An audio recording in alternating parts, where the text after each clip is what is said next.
Ang recent development po ngayon ay ang reply na nabanggit ko na ipa-file today. Ang deadline dapat bukas pa pero naniguro na kami dahil handa na rin naman kami, i-final na namin ngayon.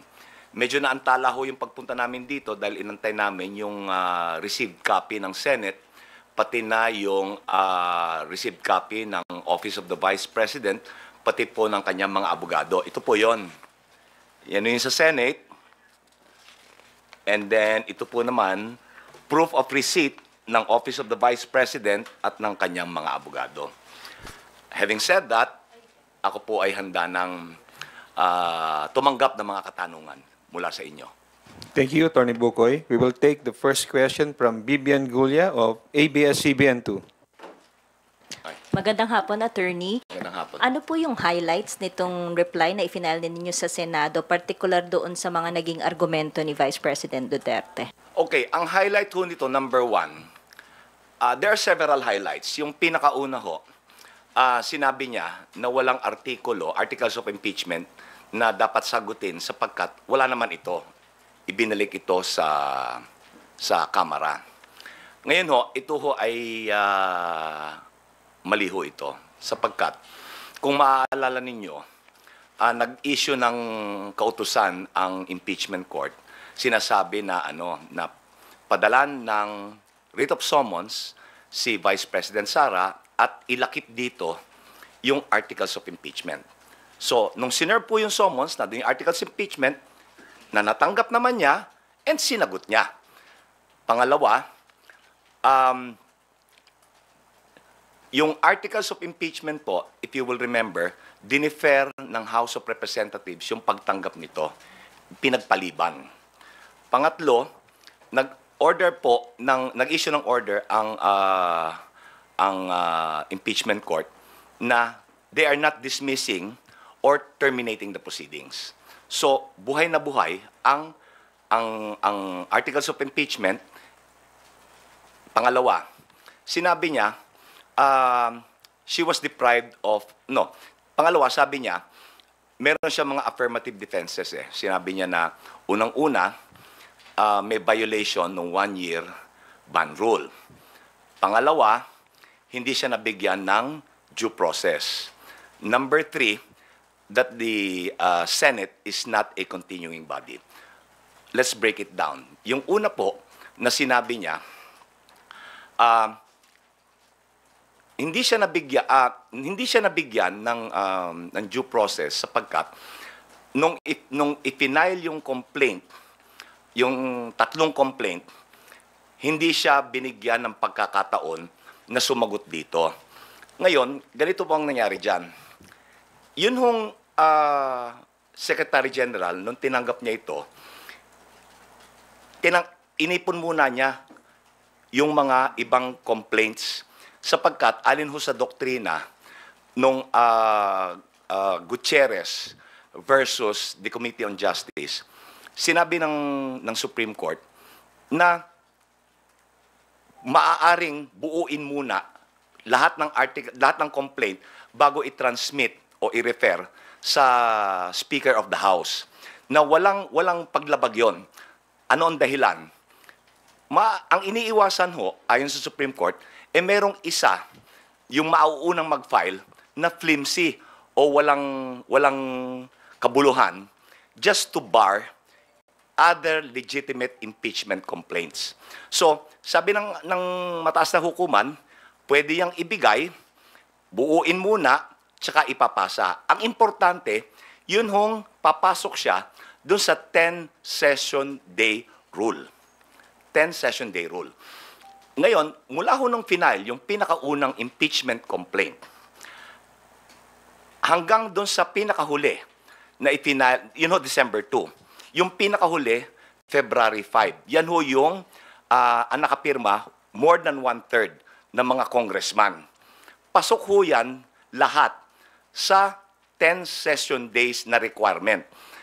Such that, nung nirefer sa Speaker of the House, ang Speaker of the House, nirefer kaagad yan sa plenaryo.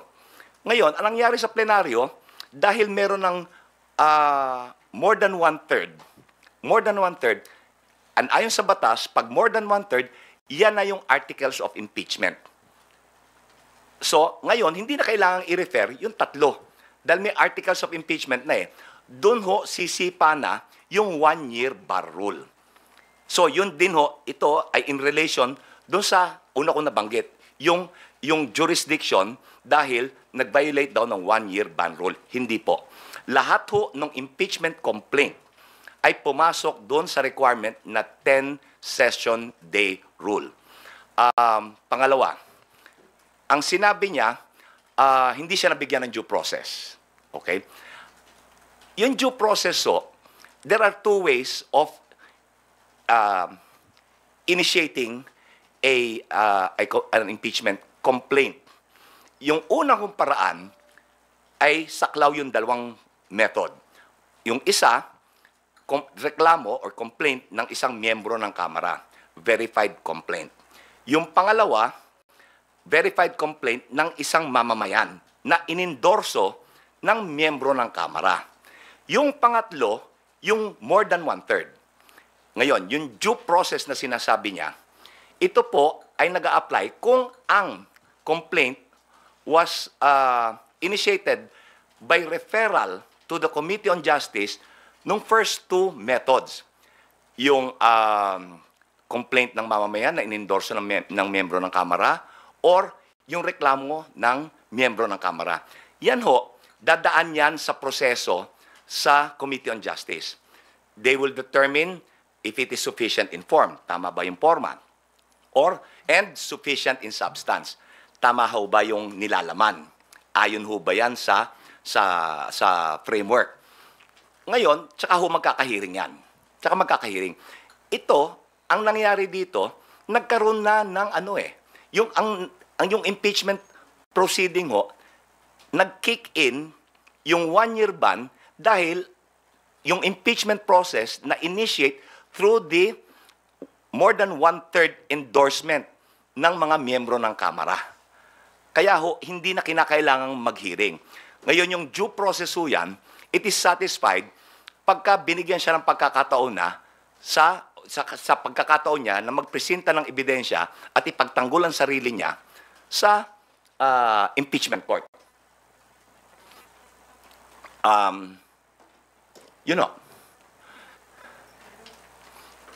Sir, ano po yung argument ninyo, yung prayer ninyo and yung argument ninyo sa sinasabi na walang statements of ultimate facts dito sa Yan ho, buti nabanggit nyo yan. Ang sinasabi nila, walang statement of ultimate facts. Ano ba yung ultimate facts? Yan ho, yung paglalahad, ano yung mga sirkumstansya, ano yung katotohanan, what are the facts na bumubuo dun sa sakdal. Ultimate facts. Pero hindi lang ho yan ang requirement ngayon eh. Na-repeal na ho yung 1997 rules of court na sinasite niya. May bago na ho ngayong rules, yung 2019 amendments. And under the 2019 amendments, it's not just the ultimate facts or yung facts na bumubuo or yung mga sirkumstansya na bumubuo nung sakdal. Ngayon ho, ang requirement na ultimate facts and evidentiary matters. So nagko-quote siya ng rule of procedure na pasuna dahil sa 2019 amendments. Kung babasahin niyo ho yung kanyang yung articles of impeachment, kasama ho dan yung evidentiary matters. Ibig sabihin, ano yung ebidensya na susuporta doon sa ultimate facts. Pag nabasa niyo I'm sure nabasa niyo na by now yung articles of impeachment. Nandyan kung ano yung mga documentary at testimonial evidence na magpupruweba doon sa ultimate facts. Itong ebidensya ho ito, itong evidentiary matters, ito po yung ilalahad sa trial. So, mali din yung sinabi niya, there is no allegation of ultimate facts because buo ho yung articles eh. May factual basis and evidentiary matter to support the ultimate facts. Last na lang po from my end. Ano po ang masasabi ninyo? Your prayer is to continue with it, to Of course, proceed yes. with the trial. Yes. Opo. But sabi ng Senate President ay pwedeng pagbotohan. Kung magkakaroon ng motion to dismiss, kapag nagsimula na po yung trial, pwedeng pagbotohan kung i-dismiss yung articles of impeachment, and if it has majority vote, ay pwede pong i-dismiss. Ang masasabi ho lang namin dyan ay, kami po ay nagtitiwala sa proseso. We trust the impeachment process. And we trust that the senators, judges, will do or perform their constitutional duty and abide by their oath. Tutuparin nila yung kanilang pinanumpaan nung sila ay manumpa bilang mga senator judges. Yun lang ho.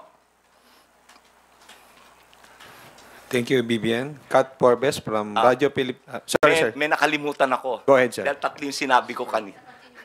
Oo, yung continuing body. Sinight ho niya yung Balag case. Ang sabi niya, sabi daw dun sa Balag case, that the Senate is not a continuing body. Kontra yun dun sa sinabi ng Balag. Ayon ho sa Balag case, the Senate is a continuing institution na hindi nadidissolve, hindi nabubura dahil lang sa isang national election o dahil nagbago yung komposisyon. Yun ho yun. Isa pa na nakalimutan ko rin banggitin.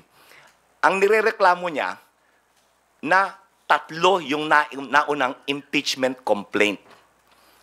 Kaya daw na-violate yung one-year ban rule nung isinakdal siya using the fourth impeachment complaint na merong more than one-third. Okay. Ang sinasabi ho sa saligang batas, pati sa rules ng Kongreso, hindi sinabi na complaint. It says impeachment proceedings. Nagki-kick in yung one-year ban. Naalala nyo, sinabi ko, there are two methods. Yung referral to the committee, kung complaint ng mamamayan na inendorso ng miyembro ng Kamara, or reklamo ng isang miyembro, verified complaint ng isang miyembro ng Kamara. Yung sinasabi niya na complaint, wala ho sa saligang batas yan. Ang sinasabi ng saligang batas, impeachment proceedings, which kicks in pag nirefer sa House Committee on Justice. Gaya na sabi ko, naging moot and academic because meron ng more than one-third. So, nag-kick in na. Naging epektibo na yung one-year bar rule because of the fourth impeachment complaint. Na lahat naman sila pumasok dun sa 10-session day rule. Buti na alala ko. Thank you, sir. Thank you. Thank you, BBN.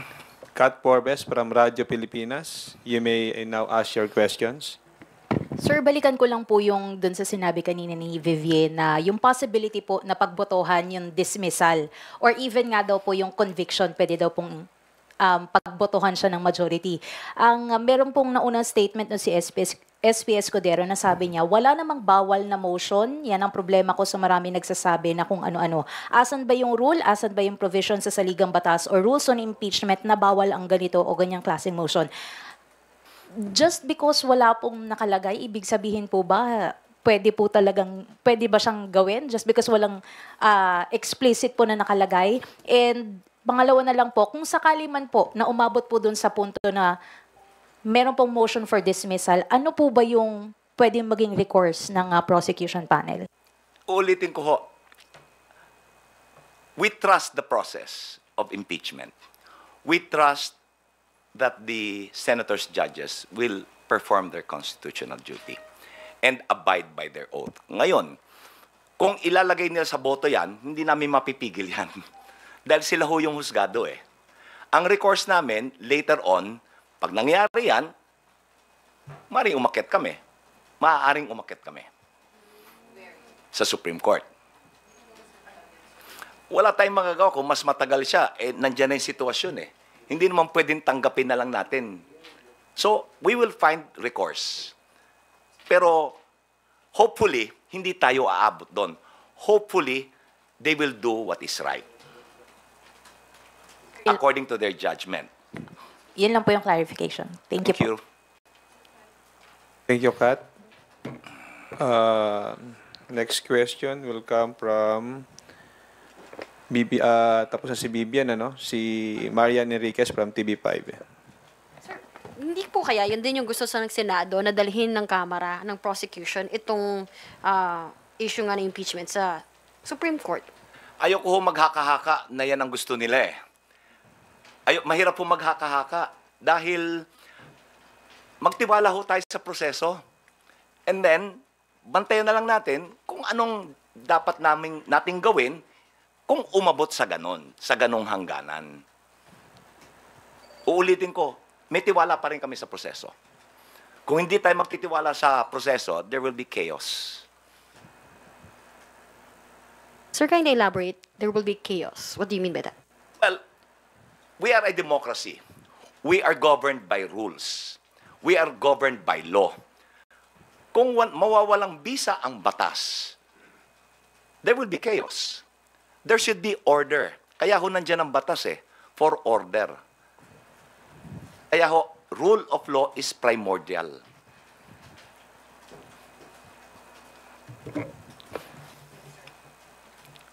Thank you, Marian. Next up is Melalis Moras from PTV4. Hi, good afternoon, sir. Sir, follow-up lang po dun sa naging tugon nyo nga po kay Ate Vivian kanina regarding dun sa inyong reply. So, generally, sir, kung isa-summarize yung naging reply ng House Prosecution, ang sinasabi nyo, yung answer ad cautelam ng kampo ni Vice President Sara Duterte ay parang puno lang ng falsehoods and baseless yung mga arguments. Ganun po ba? In general, yes. Misconceptions, falsehoods, and general denial. What's a general denial? Hindi ho niya sinagot yung mga factual allegations Sinabi lang niya, hindi totoo yan. Ang problema sa general denial, na hindi mo sinagot in particular yung sakdal.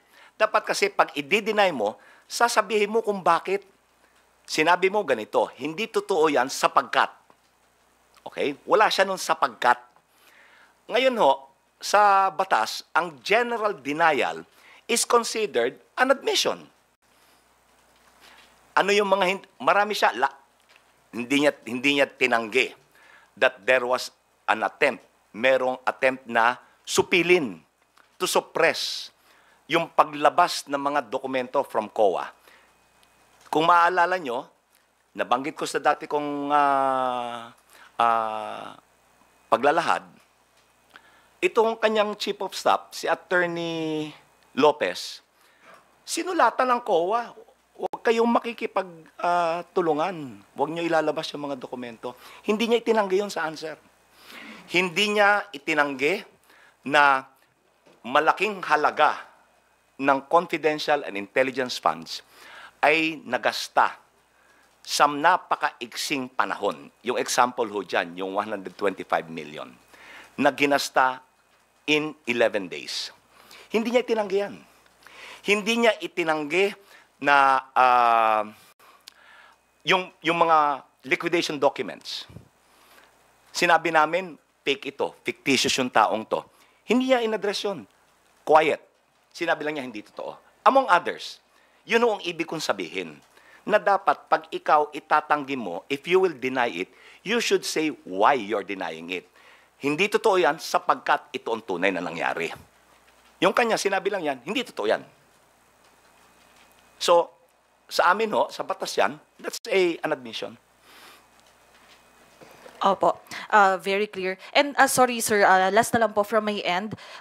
By Monday, June 30, 12 noon, ay magtatapos na yung termino ng mga 19th Congress lawmakers. And alam naman natin sa prosecution team, may dalawang magtatapos na yung termino. Paano lang po makakaapekto sa House prosecution team yung pagkakaroon na ng mga bagong kongresista, may mga dating kongresista na matatapos na ito? Wala akong pagbabago sa prosecution team. Ang mababago lang ho dyan, yung dalawa na nabanggit ko, na yung dalawang hindi pinalad nitong huling eleksyon, ang papalito ay si Attorney Jokno at si Senator De Lima. Otherwise, wala akong pagbabago. Pero uupo po sila kapag nagbalik session, nagkaroon na po ulit ng session? Paano po? Paano uupo? I mean, paano po ba yung magiging procedure ng pagsali nila, sir, sa prosecution team? Ano ho, we will just, they will be deputized by the House. Kasi kung naalala nyo, noon hong plenaryo na inaprubahan ng Kamara, nung plenary, yung yung articles of impeachment, itong nakabinbin ngayon, right after that, nag-election ho, inelect nila yung public prosecutors eh. So ang mangyayari ho, magkakaroon uli ng ganon doon sa dalawa. They will be deputized by the House to be the to sit as public prosecutors on behalf of the House. Kaya ho, ang mangyayari ho dyan, it is not House of Representatives versus Sara Duterte. Ang title ho niyan, in re impeachment, the prosecution now will represent the people of the Philippines. People of the Philippines na ho. Not the House. Kasi yung House represents the people of the Philippines eh, di ho ba? So, yun ang mangyayari dyan. Thank you po. Okay, go ahead, Kat. Sorry sir, di ba po nagpa-resubmission ng entry of appearance? Yung dalawa po, magpapa-entry of appearance pa rin po ba sila? Kailangan ho. Thank you, Kat. Tina Panganiban Perez from GMA7 is now recognized. Good afternoon po, sir. Hello. Attorney Bukoy, how did the prosecution reply to the defense's prayer to dismiss the articles of impeachment? Ang sinabi ho namin, yung grounds that she cited for dismissal, walang batayan. So, dapat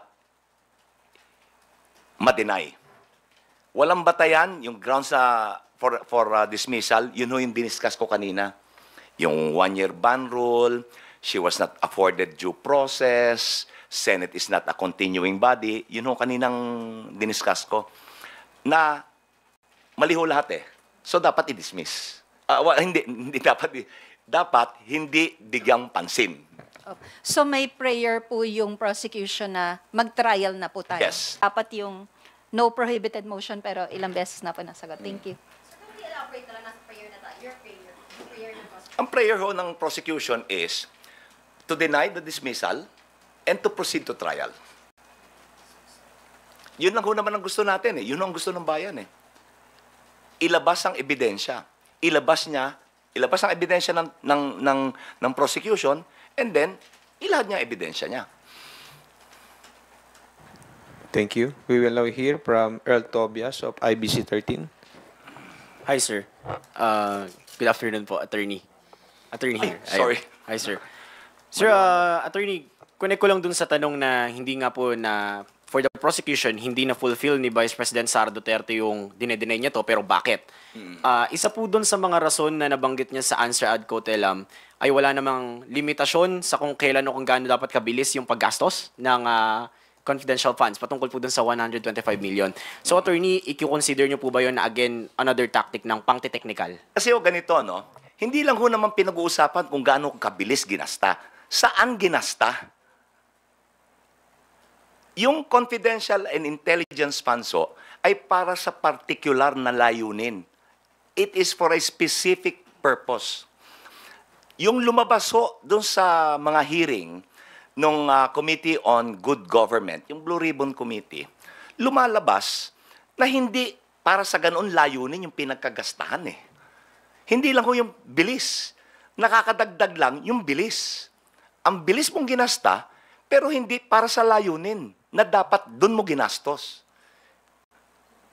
At so, sir, asking directly, yung sagot ni Vice President Sara Duterte sa mga inilatag ninyong kaso ay parang irrelevant o taliwas sa hinihingi dapat?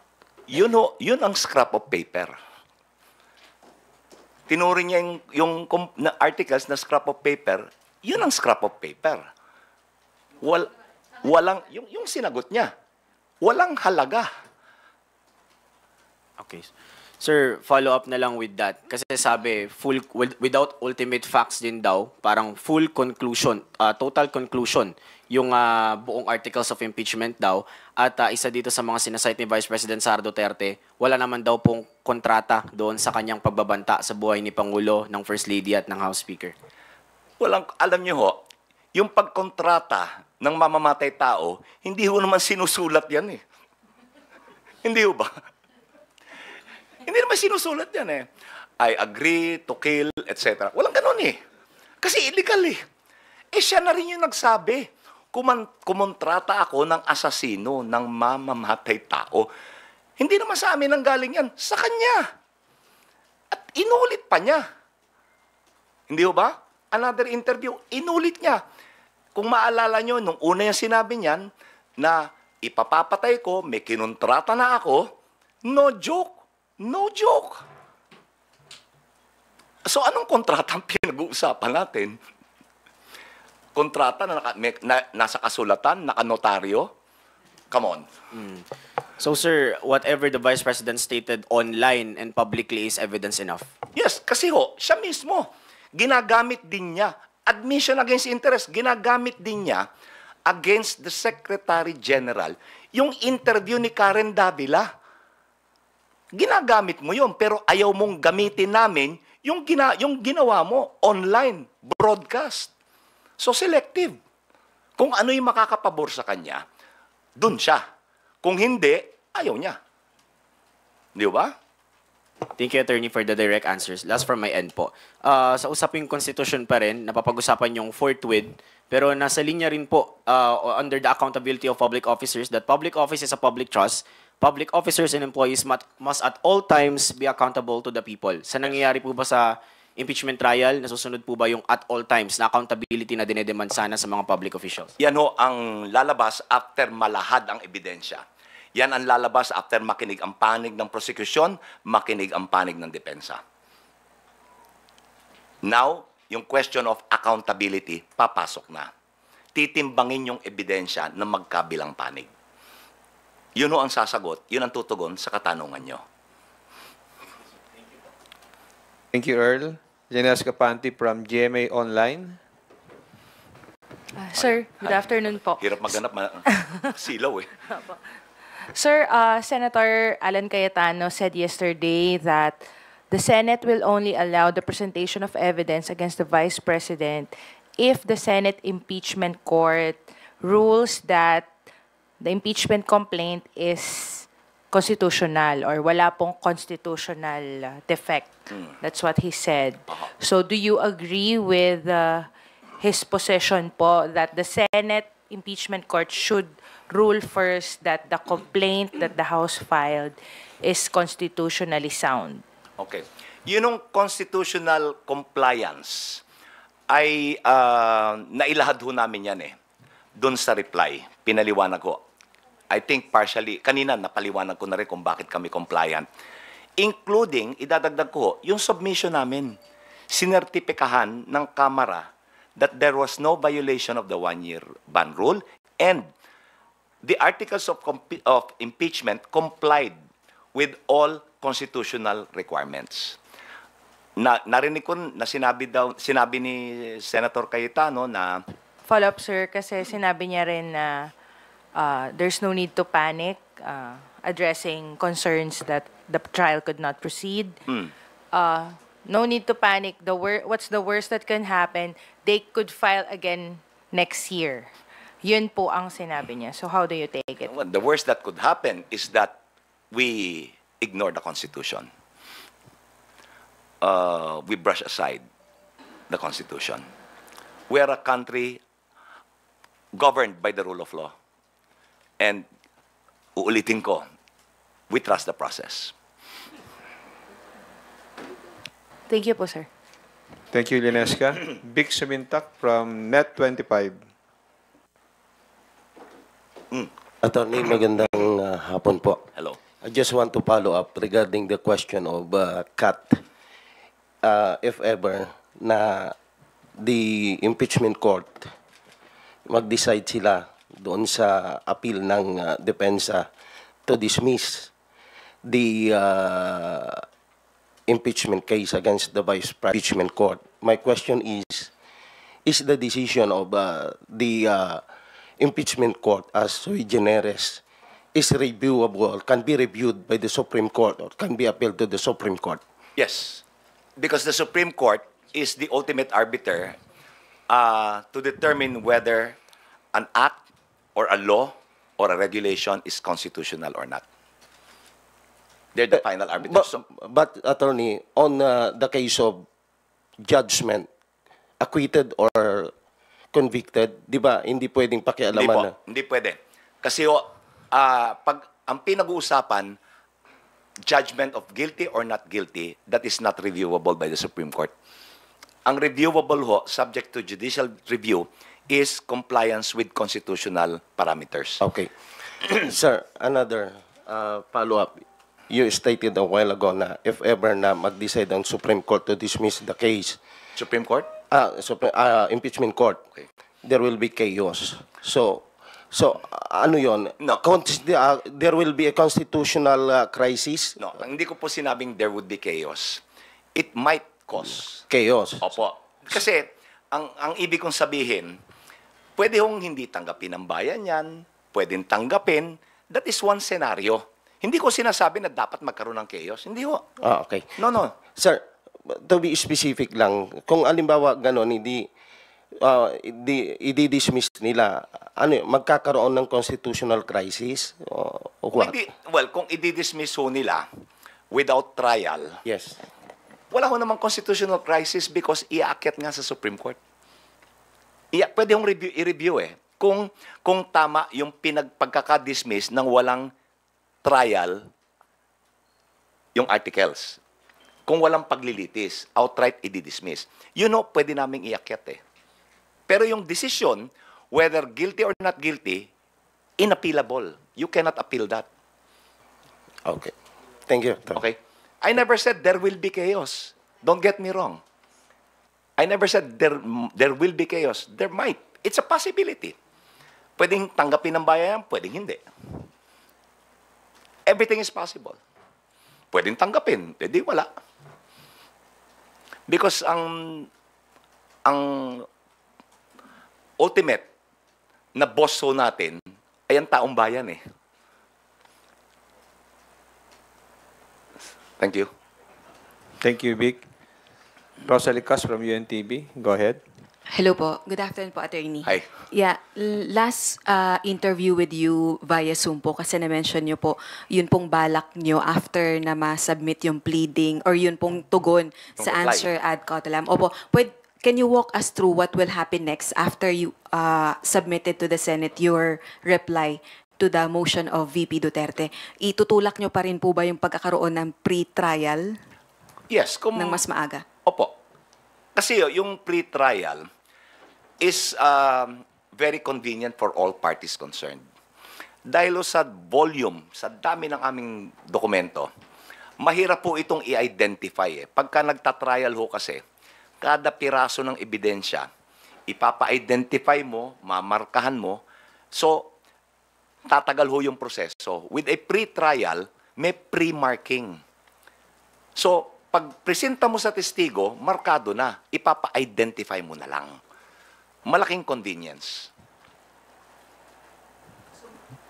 May inaay po ba kayong particular date ng start ng pre-trial? Wala po. Nasa sa impeachment court po yan eh.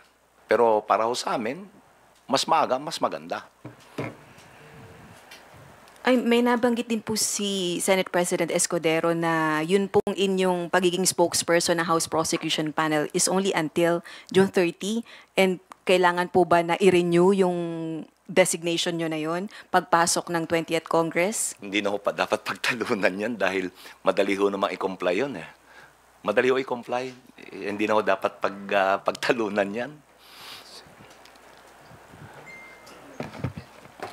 Ito po, pahabol na lang din po. Regarding po dito dun po sa nakalagay sa response nyo rin po, Reply.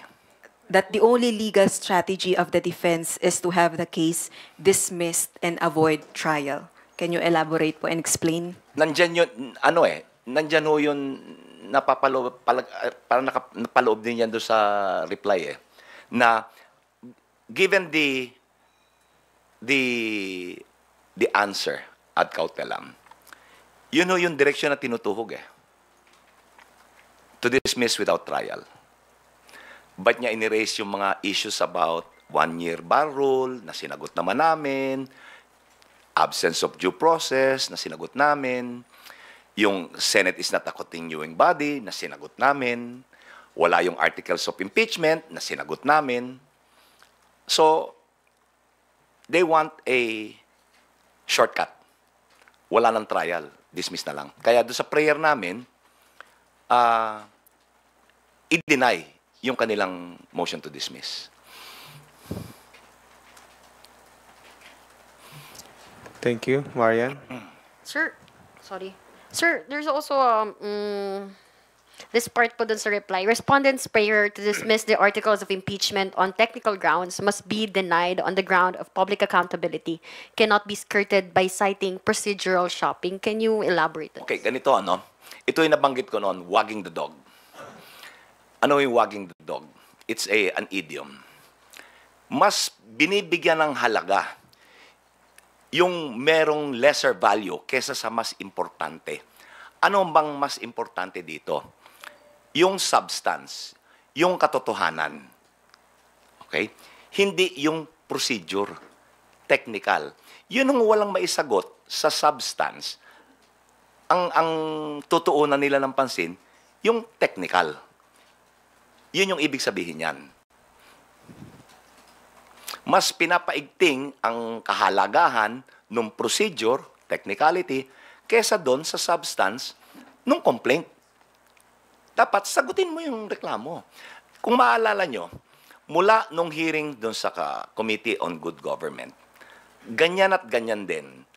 Hanggang ngayon, walang paliwanag. Nasa impeachment na tayo, nag-file ng answer, wala pa ring paliwanag. Lato tayo nang huhula pa rin. Di ba sabi niya, gusto niya ng trial. She wants a bloodbath. Bubble bath eh. Hindi bloodbath, bubble bath. Di ba? Earl, Tobias? Attorney, mabilis na follow-up lang. With that, given na nakikita niyo pong heading towards dismissal yung defense, is that a sign of a weak or a rattled defense? Hindi ko sinasabi na doon patungo yung direksyon ng court. Yun, doon patungo yung depensa. Hindi ko sinasabi na doon patungo yung impeachment court, ha? I never said that. Doon patungo yung direksyon ng depensa. Ano nga ito? Attorney, ang tanong ko po with then, is that a sign of a weak or a rattled defense from the PP? It's a sign of no defense. Kasi kung may depensa on the facts, gaya ng sinabi ko, hindi general denial. Specific denial. Hindi totoo sapagkat ito ang totoo. Wala nun eh. Wala ho nun. Okay? Sir, sorry. Sorry, follow. Meron daw po kasing mga statement po si EPCC Senator Alan Peter Cayetano yesterday na dapat daw muna bago pag-usapan yung dismissal, talakayin yung jurisdiction nga, no, nitong pagtalakay ng impeachment complaint, lalo kung tatawid pa sa 20th Congress. Kailangan pa ba yan pag-usapan, sir? Sige ho. Kung yan ang gusto ng impeachment court wala kami magagawa. Kung ang gusto ng impeachment court, talakayin yung jurisdiction, sige po. Handa naman kami sagutin yun Wait, Vika. I'll just recognize Scott Porbes from Radyo Pilipinas, then you.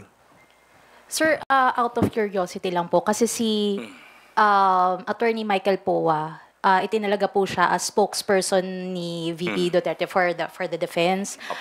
Makaka-apekto po ba yun? Kasi isa po siya dun sa naging resource person during investigation ng Blue Ribbon Committee at kumbaga dun sa part po ng bribery, kasama po siya. So, meron po ba yung conflict of interest? Well, haka-haka ho tayo dyan, no? Pero may definite effect.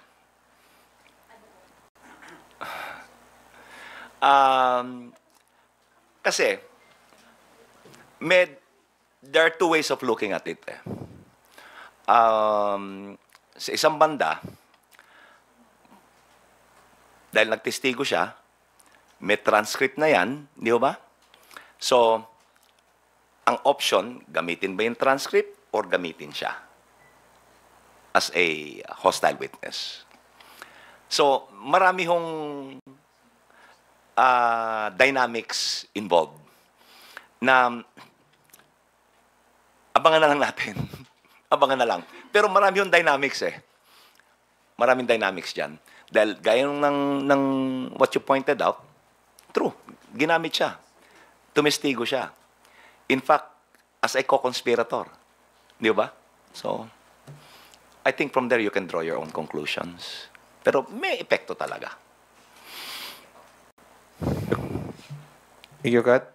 Vic, suminta. Sir, just a quick follow-up lang doon sa point ni Earl.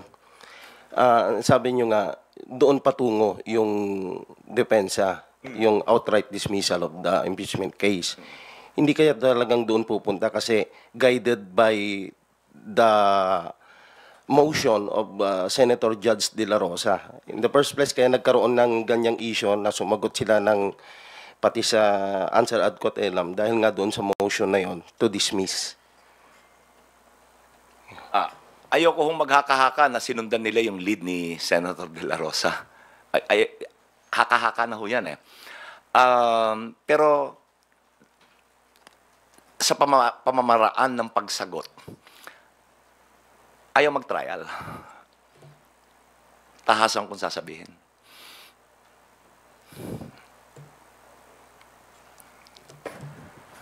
Thank you, Vic. Jenny Escapante from GMA Online.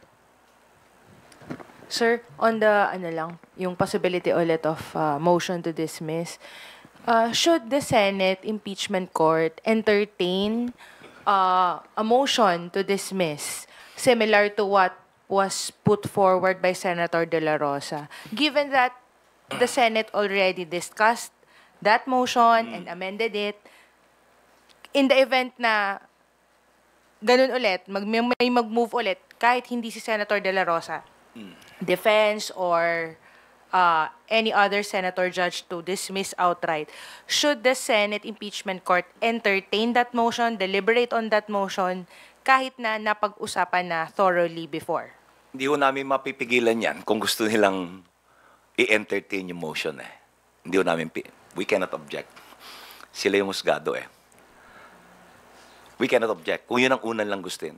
Pero kung para sa amin, hindi ho karapat-dapat. But nasa sa husgado ho yan. Thank you, Lenesca. Red Mendoza from Manila Times. Hi po, good afternoon po. Hi. First question lang po. Na-point po ng PDP laban si Attorney Freddy Topacio as the official spokesman for the impeachment trial. Ano pong inyong masasabi sa pagkaka-appoint ng PDP, the party of the father of the Vice President, kay Attorney Freddy Topacio? Everybody welcome. The more minds, the more ideas, the more discussion para ma-educate yung bayan. Okay lang ho yan. In the same vein na yung announcement po ni VP nung Wednesday na si Attorney Michael Powa is going to be her defense spokesperson. Okay lang ho yan. Attorney, nagsalita si VP sa isang interview sa RT and she said in a foreign media news website or outlet na the impeachment is politically motivated, na it's part of the Marcoses' way to perpetuate themselves into power. And connected daw ang arrest ni PRRD and the impeachment of her. Kasi sinabi niya na nag-file na hindi nagtagumpay yung People's Initiative against her, People's Initiative for the Parliamentary Reform Government, kaya nag-move ng impeachment against her. Your thoughts po, Attorney, about dun sa sinabi ni VP sa RT interview niya? Hindi ko na panghimasukan yung mga sinasabi niya na ito part of a scheme na hindi natuloy yung parliamentary reform. Hindi ko na panghimasukan yan, pero masasabi ko lang ho, hindi ito pamumulitika. Ang pamumulitika ho, walang basihan, gumawa ka ng katang-isip na reklamo. Hindi ho ito katang-isip eh. Totoo ito. May investigasyon ito. May mga findings ito. Suportado ng ebidensya. So, paano naging pamumulitika? Ang pamumulitika, you pull something out of thin air. Gumawa ka, nagkatang-isip ka ng reklamo. Ito, hindi ito katang-isip eh. Totoo, may ebidensya eh. So, hindi ito pamumulitika.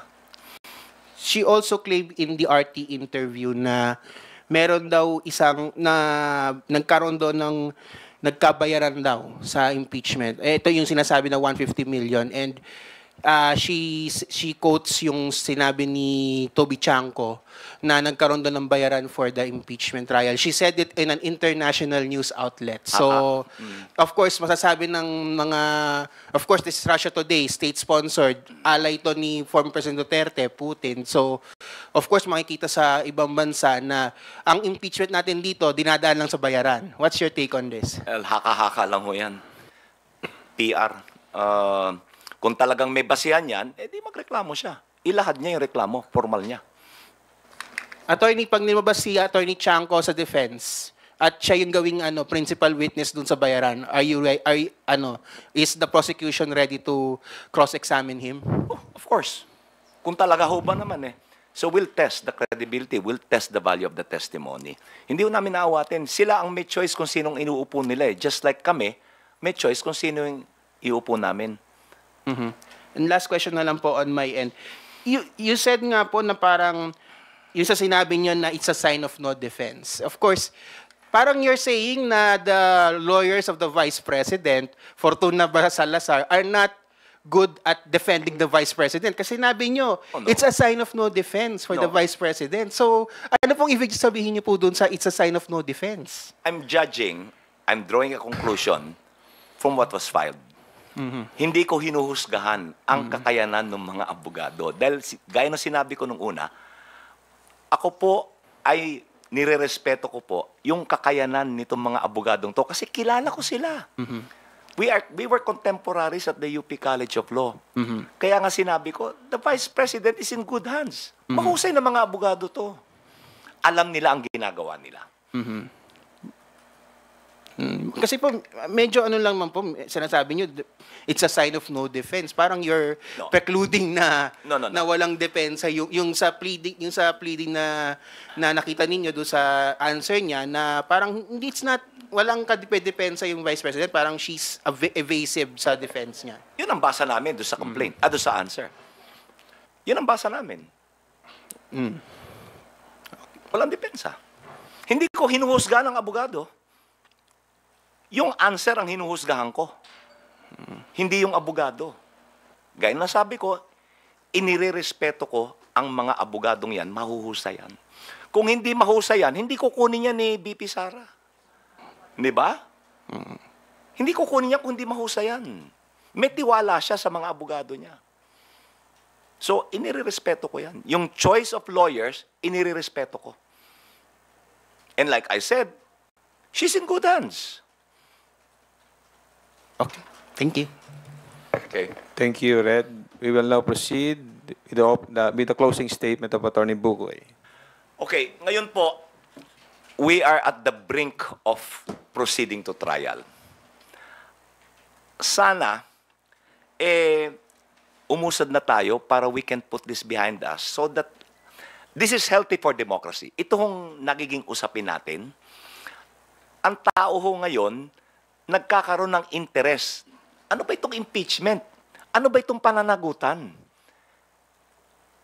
Nagiging usap-usapan, nagkakaroon ng pagtatalo, nagkakaroon ng palitan ng opinion. This is healthy for democracy. Ang akin lang, magtiwala tayo sa proseso, lumabas sana ang katotohanan, kung kinakailangan i-convict, base sa ebidensya. Kung kinakailangan i-acquit, base sa ebidensya. So, sana ho, matuloy yung trial na at umusad na agad pagpasok ng bagong Kongreso. Yun lang po. Magandang hapon sa inyo. Maraming salamat po ulit. Attorney Antonio O.D.Z. Bugoy, the impeachment spokesperson of the House Prosecution Panel.